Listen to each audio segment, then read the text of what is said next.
రెండో అధ్యాయంలో 15వ శ్లోకం చెప్తున్నా. 14 అయిపోయింది, 15 చెప్తున్నా ఇప్పుడు. ఎం హినా వ్యధయంత్యేతే పురుషం పురుషర్షభ సమదుఃఖం సుఖం ధీరం సోమృతత్వాయ కల్పతే.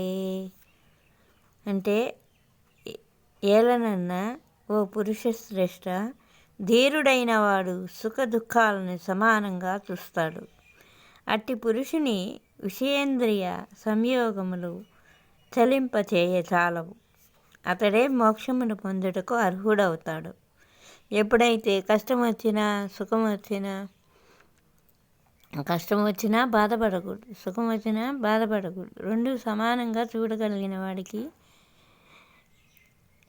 ఈ విషయేంద్రియాల పట్ల, ఈ శరీరంలో మనం చేసే ప్రతి పనులు విషయాల పట్ల మనము చెలింపము. అతడే మోక్షాన్ని పొందుతాడు. అట్లాంటి వాడే సుఖదుఖాలు రెండు సమానంగా చూసిన వాడు ఎప్పటికీ మోక్షాన్ని పొందుటకు అర్హుడవుతాడని కృష్ణుడు అర్జునుడికి ఉపదేశిస్తున్నాడు. తర్వాత శ్లోకం.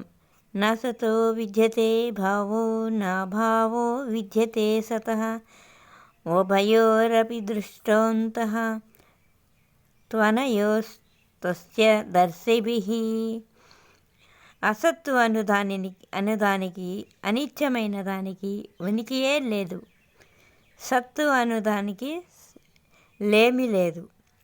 ఈ విధంగా ఈ రెండిటి యొక్క వాస్తవ స్వరూపాలను తత్వజ్ఞాని అయిన వాడే ఎరుగుతాడు, తెలుసుకుంటాడు. తత్వజ్ఞాని అయితే తెలుస్తుంది ఆయనకి. సరే, రేపు చెప్పుకుందాం కొరవ. జై శ్రీకృష్ణ పరమాత్మ.